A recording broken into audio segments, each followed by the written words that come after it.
Welcome to Stories from the Front. Take a second to like, subscribe, and activate notifications. The River Rhine witnessed our transformation from boys into men. Frank Mitchell of the 9th Infantry Division in February 1945 remains crystallized in my memories as a bitter treasure. We were too young to fully understand our role in history, but old enough to carry its weight. I'll never forget the moment I realized that our position on the Rhine would be the decisive point. I was checking the perimeter with my companion Wilson, a boy from Kansas who had a special talent for spotting danger before anyone else, when the first signs of the German offensive began to appear. The sky was still dark, and the silence was so deep that we could hear the river running several meters below our position. Our unit was tasked with defending a strategic stretch of the river, an area that the Germans would need to cross if they were to carry out an effective counterattack. Captain Morris had warned us that intelligence information indicated significant enemy movement on the opposite bank. "Boys," he said that night, "you were the last line between them and our advance to Berlin." The cold was our first enemy. Our gloves were no match for the temperatures that dropped well below zero during the night. Fingers became so numb that it was sometimes difficult to keep your finger on the trigger. I remember Paul Martinez, our sniper, who developed the system of alternately warming his hands inside his jacket while keeping a constant lookout with his M1 Garand rifle. Our position had been set up in an old abandoned winery, which offered a privileged view of the river and the opposite bank. The stone building, although partially destroyed by previous artillery, still provided adequate cover and strategic observation points. We divided the group into watch shifts, 3 men at a time, while the others rested in the basement, improvised as a dormitory. It was during my watch on the third night that we noticed the first real signs that something big was about to happen. The distant sound of heavy vehicles and the movement of troops on the opposite bank was unmistakable. Wilson, who was with me that night, squeezed my shoulder and pointed to small flashes of light that appeared intermittently in the darkness. "They're getting ready for something big, Mitchell," whispered Wilson, his normally jovial face now marked by concern. "I've seen this pattern before in Aachen. Our ammunition was limited due to the difficulties of resupply. The harsh winter had made the roads practically impassable, and the supply convoys were having trouble reaching the forward units. Each man had to count his bullets and use them wisely. Sergeant Cooper had laid down strict rules on the use of ammunition. No warning shots, no waste. Every bullet must find its target." The tension grew by the hour. The men tried to keep morale high by telling stories from home or sharing the latest letters received from their families. Young Billy Matthews, barely 19, always carried a crumpled photo of his girlfriend in his uniform pocket. He would show it to anyone who wanted to see it, telling them about his wedding plans once the war was over. On the morning of the 4th day, we began to hear the distant sound of heavy artillery. It wasn't the usual reconnaissance firing. It was the prelude to something bigger. Captain Morris gathered all the available men for a quick briefing. His face was tense, but his voice remained firm. "Gentlemen, we have confirmed information that the Germans are planning one last desperate attempt to cross the Rhine. Our position is crucial to stopping this advance. I know we're running low on supplies. I know they're tired, but we can't allow them to cross this river. The 9th Division has never failed in its mission, and we're not going to start now." That afternoon, as the sun began to set, I watched the faces of my companions. Each of them bore a different expression: determination, fear, resignation, courage. Martinez was methodically cleaning his rifle, as he always did before an important action. Cooper was checking the defense positions for the 10th time. Wilson kept his binoculars fixed on the opposite bank, looking for any suspicious movement. The air was charged with that peculiar electricity that precedes great battles. You could sense that something monumental was about to happen. History was about to be written on the icy banks of the Rhine, and we were the witnesses, the participants, the guardians of that crucial moment. No one slept that night. The silence was occasionally broken by the distant sound of engines and the metallic clang of military equipment. In the darkness, each man prepared in his own way for what was to come. Some prayed in silence, others checked their weapons repeatedly, and some simply stared into the darkness beyond a river. Little did we know that the next 48 hours would test every fiber of our resistance and determine the course of the war on the Western Front. The dawn of February 12th brought with it the first wave of the German attack. I remember the exact moment when the first artillery shell exploded near our position. The impact was so violent that pieces of the winery's roof collapsed, covering our equipment with a fine layer of dust. "All hands to positions," shouted Captain Morris, his voice piercing through the chaos that was beginning to form. We didn't need any second orders. Each man already knew his role. Each move had been rehearsed dozens of times over the previous nights. Martinez took up his position at the second-floor window, where he had the best view of the opposite bank of the river. Wilson and I positioned ourselves on the first floor, protected by sandbags that we had meticulously stacked. Young Matthews, always eager to prove himself, ran to the makeshift communication post in the basement. The enemy artillery was precise, methodically shelling our defensive positions. The Germans had clearly mapped our location over the previous few days. Between the explosions, we could hear the unmistakable sound of engines. They were trying to cross the river with assault barges. "Mitchell," called out Cooper, gliding over to my position. "We have confirmation of at least 3 crossing points. They're trying to split us up." His face was covered in sweat, despite the intense cold. "The captain wants us to concentrate our fire on the central point. We can't let them establish a bridgehead." Ammunition was our biggest concern. Each man had only 3 full magazines for his rifle, and our 2 heavy machine guns had limited supplies.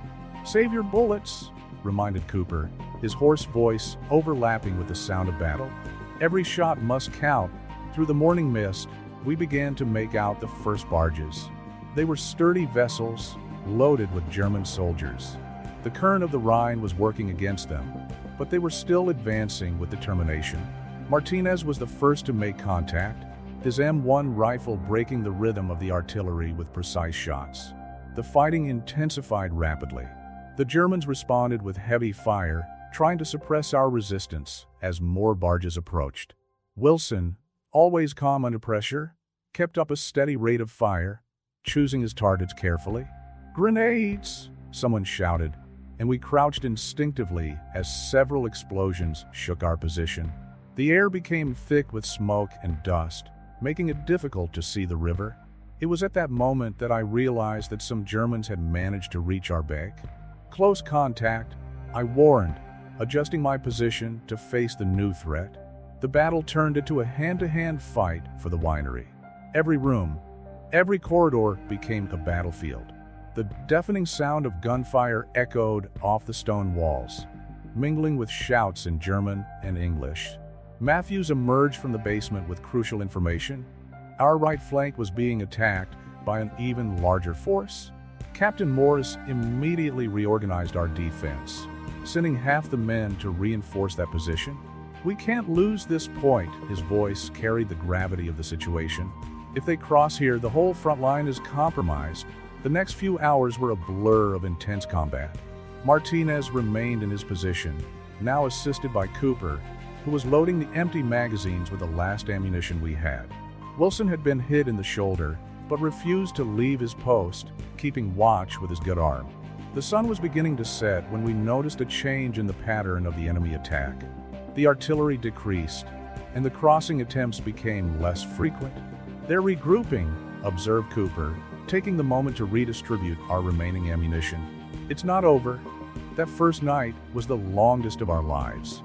The cold seemed more intense than ever, penetrating through our sweat-soaked uniforms and river water.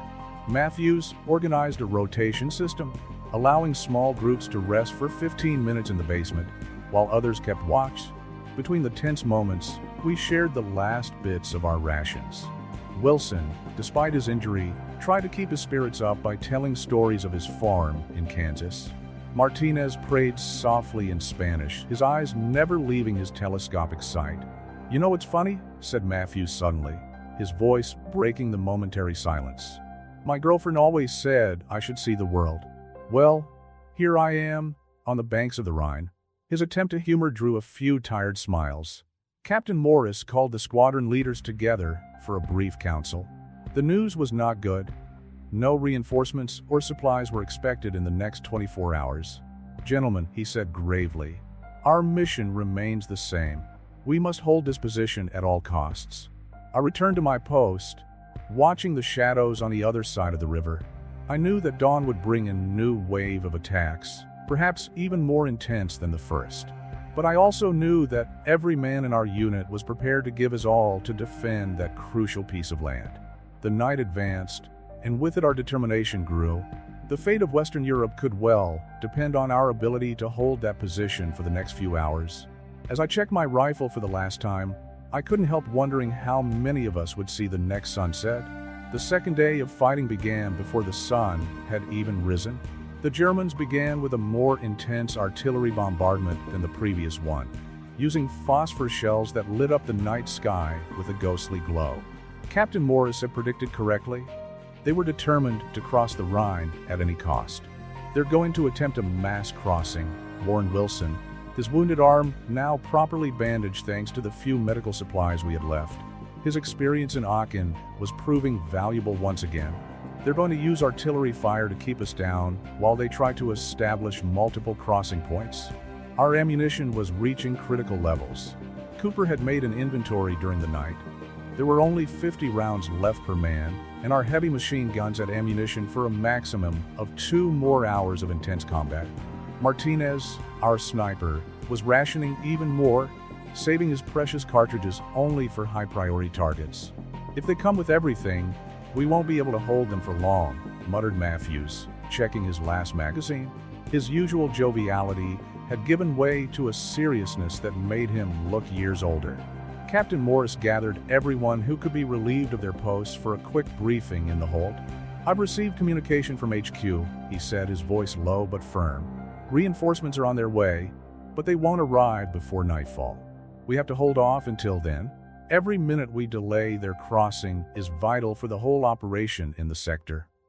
I returned to my post by the west window of the winery, watching the first lights of day reveal the devastation of the previous battle. The Rhine ran red with the blood of the first day's fighting, and several wrecked barges dotted its waters. The smell of gunpowder and smoke was so thick that it was hard to breathe. It was then that we saw the first wave of the new attack. Dozens of barges emerged from the morning mist, each loaded with German soldiers. This time, they had learned from the previous day's mistakes. The boats came in staggered formation, using the destroyed ones as cover. "Save your ammunition!" shouted Cooper as he ran between our positions. "Target the barge operators first." Martinez was the first to make contact, his rifle echoing with deadly accuracy. I saw 3 barges lose control in quick succession, but for every one that diverted its course, 2 others took its place.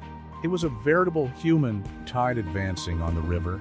The fighting intensified rapidly. The Germans had positioned machine guns on the opposite banks, providing heavy covering fire for the barges. We were practically nailed to our positions, only risking firing when absolutely necessary.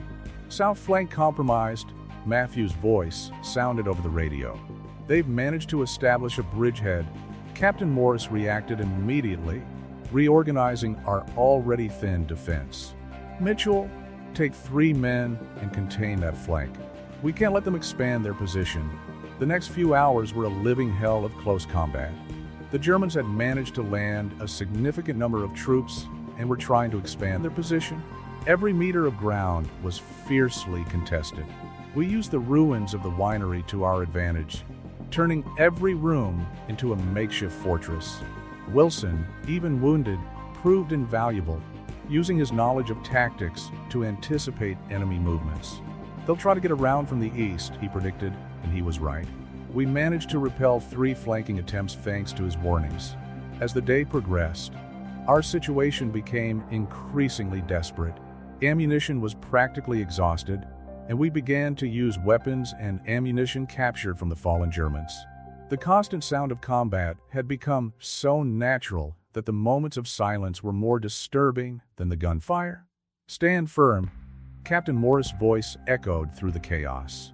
"Every minute we hold is a minute closer to reinforcements." The sun was beginning to set when we heard the sweetest sound possible, the distant roar of airplane engines. The Air Force had finally gotten a break in the bad weather. The thunderbolts appeared on the horizon like avenging angels, their machine guns sweeping the German positions on the opposite bank.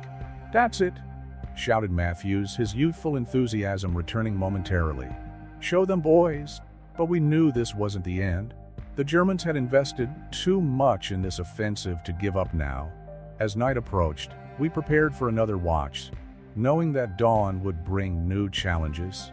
Captain Moores passed between us, distributing the last rations and checking our situation. "You're the best men I've ever commanded," he said, his voice laden with pride and concern. "Just a few more hours, boys. Just a few more hours." I looked at my companions, all exhausted, dirty, and determined. Wilson was checking his captured rifle, Martinez was cleaning his scope with religious care, and Matthews looked at the photo of his girlfriend, as if seeking the strength to continue. Night fell over the Rhine, bringing with it an unsettling silence. We knew that, somewhere in the darkness, the enemy was regrouping, preparing for another assault, and we would be ready to meet them, whatever the cost. The third day began in deafening silence. The bombardment had temporarily ceased, and the only sound was that of the Rhine rushing relentlessly beneath us. Our situation was critical. There were only a few dozen cartridges left per man, and our medical supplies consisted of a handful of bandages and some morphine tablets. "They're trying to tire us out," muttered Wilson, his face pale from blood loss, but his eyes still alert. "I've seen it before. They wait until we're exhausted and then they go all out." Captain Morris had distributed our last round of rations during the early hours of the morning. We shared pieces of frozen chocolate and some rock-hard cookies, trying to keep our strength up. Matthews tried to make a joke about the coffee being better at his favorite diner in Ohio, but his smile didn't reach his eyes. Martinez hadn't left his observation post for more than 12 hours. His hands were so frozen that I had to help him change the magazine of his rifle. "I've only got 15 shots," he whispered. "Every one of them needs to count." It was around 0600 hours that we noticed the change. The mist over the river began to dissipate, revealing something that chilled our blood. The Germans had used the night to position floating bridges. They were no longer just isolated barges. They were planning a mass crossing. "My God," exclaimed Cooper, lowering his binoculars. "There must be at least 2 battalions preparing to cross." Captain Morris quickly gathered our squad leaders. "We know reinforcements are on the way," he said, his voice hoarse with exhaustion. "Our mission remains the same. We can't let them establish a solid bridgehead. Use every bullet as if it were your last, because it probably will be." I returned to my post, where Wilson had improvised a barricade with debris from the last explosion. He handed me 3 cartridges, all that was left of our shared reserve. "Save one for when they're really close," he advised, his Kansas farmer pragmatism never leaving him. Even at this critical moment, the attack began with characteristic German precision. First, a smoke screen covered the river, followed by an artillery barrage so intense that large chunks of the winery began to crumble. Matthews managed to send one last message over the radio before our communications equipment was destroyed. "Eagle to command position, facing massive attack. Requesting immediate air support." The next few hours turned into a nightmare of close combat. The Germans crossed in constant waves, using their floating bridges with deadly efficiency. Our scarce ammunition forced us to choose our targets with extreme care, each shot representing the difference between holding our position or ceding vital ground. Martinez managed to disrupt several enemy formations with his precise aim, but eventually had to abandon his post when part of the roof caved in. Cooper led a desperate defense on the first floor, using captured grenades to hold off enemy advances through the winery's corridors. Mitchell called Captain Morris in the midst of the chaos. "We need to seal off the east entrance. Use the remaining explosives." With Wilson covering my movement, I managed to plant our last demolition charge. The resulting explosion blocked one of the main entrances to the building, but also caused significant structural damage to our own position. The sun was high when we heard the sound that would change the course of the battle, the familiar roar of Rolls-Royce engines. Spitfires emerged from the clouds, their machine guns sweeping over the floating bridges. Soon after, the distant thunder of Allied artillery announced that reinforcements had finally arrived. "Hang in there," shouted Captain Morris. "We just need to hold out a little longer." The battle was far from over, but for the first time in 3 days, we were allowed to feel a spark of hope. The price had been high. Several of our comrades lay motionless at their posts, having given everything for the defense of that crucial stretch of the Rhine. But we had accomplished our mission. The line had not been broken. The arrival of reinforcements did not mean the immediate end of the battle. The Germans, even under intense aerial bombardment, were still trying to cross the river with an almost suicidal determination. Our position at the winery, although severely damaged, still represented a crucial point of resistance. "The bastards don't give up," muttered Wilson, now feverish from a shoulder wound. His obstinacy in remaining in combat was a testament to the spirit that held our unit together. Martinez had improvised a new observation post among the rubble, using an uprooted door as protection. Captain Morris gathered the survivors for one last defensive reorganization. "The 4th Armored Division is advancing to our position," he informed them, his voice hoarse from shouting orders. "Our mission now is to hold the perimeter for another 2 hours." Cooper, who had taken responsibility for distributing the captured ammunition, handed out the last cartridges. "Use only when you're sure of the shot," he warned.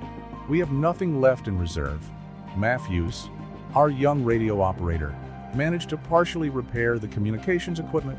The fragmented messages we picked up indicated that other units along the river were facing equally desperate situations. We weren't the only ones fighting for survival that day. A new German attack began around midday. This time, they concentrated their onslaught on our southern position, where the terrain offered better cover for their troops. Martinez identified officers among the attackers. "They're using their best units now," he observed, making every shot count. The fighting inside the winery became even more intense. Every room was a miniature fortress, every corridor a killing zone. We used the rubble as cover, moving between positions to confuse the enemy about our real number of fighters. "Mitchell," called out Captain Morris, "we need to hold the western ladder at all costs. It's our only route of retreat if things take a turn for the worse." I took up position with 2 other soldiers, using our last cartridges with extreme caution. The sound of battle was deafening. The impact of artillery was mixed with the crackle of machine guns and shouts in German and English. The air was so thick with smoke and dust that breathing became increasingly difficult. It was then that Wilson noticed something through his binoculars. "Tanks," he warned. "They're bringing tanks over the bridges." The warning chilled our blood.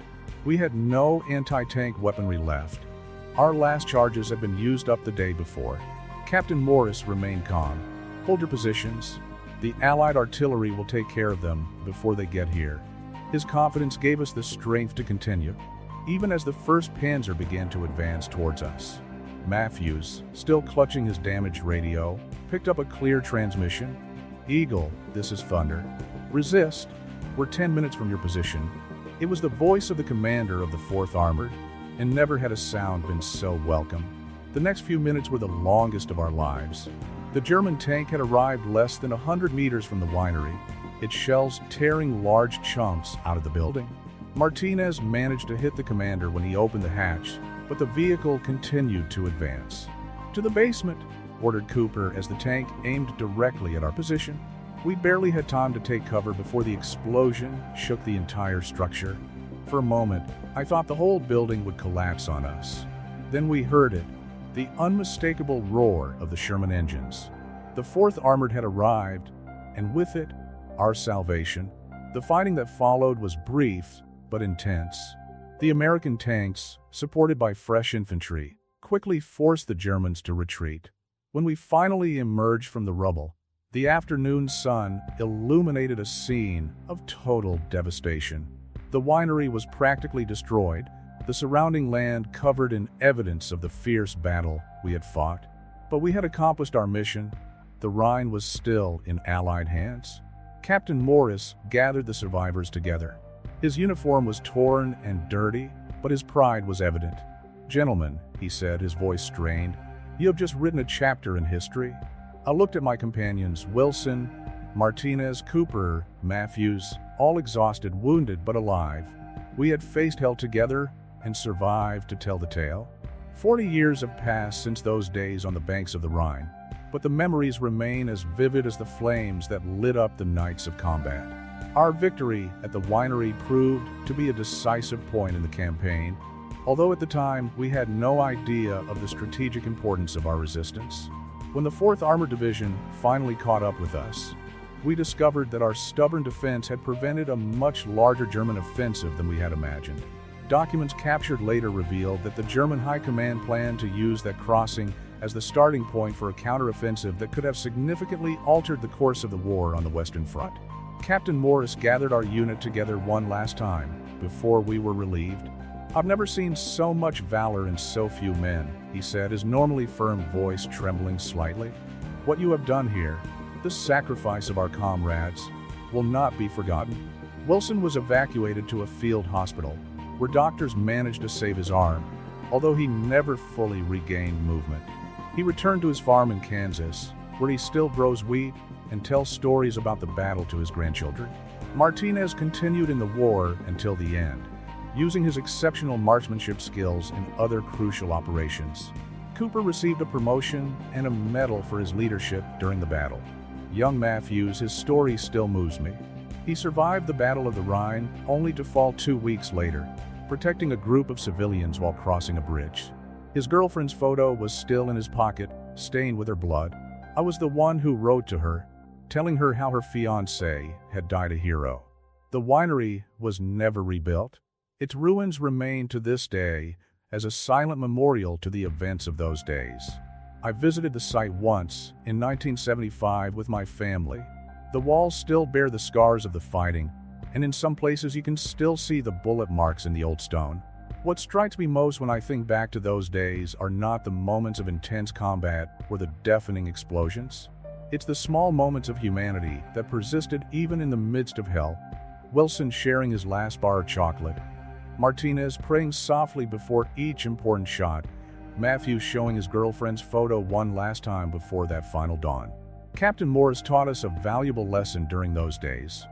War is not won with bullets and strategy alone, but with the unbreakable spirit of men fighting side by side. He himself personified this lesson, leading by example until the very last moment of the battle. Years later, I discovered that our resistance at the winery had been mentioned in official reports as an extraordinary example of determination and courage under extreme fire. But for those of us who were there, it wasn't about heroism or glory. It was simply about survival and loyalty to our comrades. Cooper organized a few reunions of the 9th Division veterans over the years. At our last meeting in 1983, there were only 6 of us from the originals who had defended the winery. We sat together, sharing stories and remembering those who didn't come home. Time had changed us, gray hair, deep wrinkles, some with walking sticks. But the bond forged on those icy banks of the Rhine remained unshaken. The war changed us in ways that only other veterans can fully understand. I learned that true courage lies not in not feeling fear, but in continuing to fight in spite of it. I learned that a man's strength is not measured by the power of his rifle, but by the firmness of his character under extreme pressure. Today, when young people ask me about the war, I try to convey not only the historical facts, but also the human lessons I learned in those days. I talk about the importance of comradeship, endurance in the face of adversity, and the inestimable value of human life.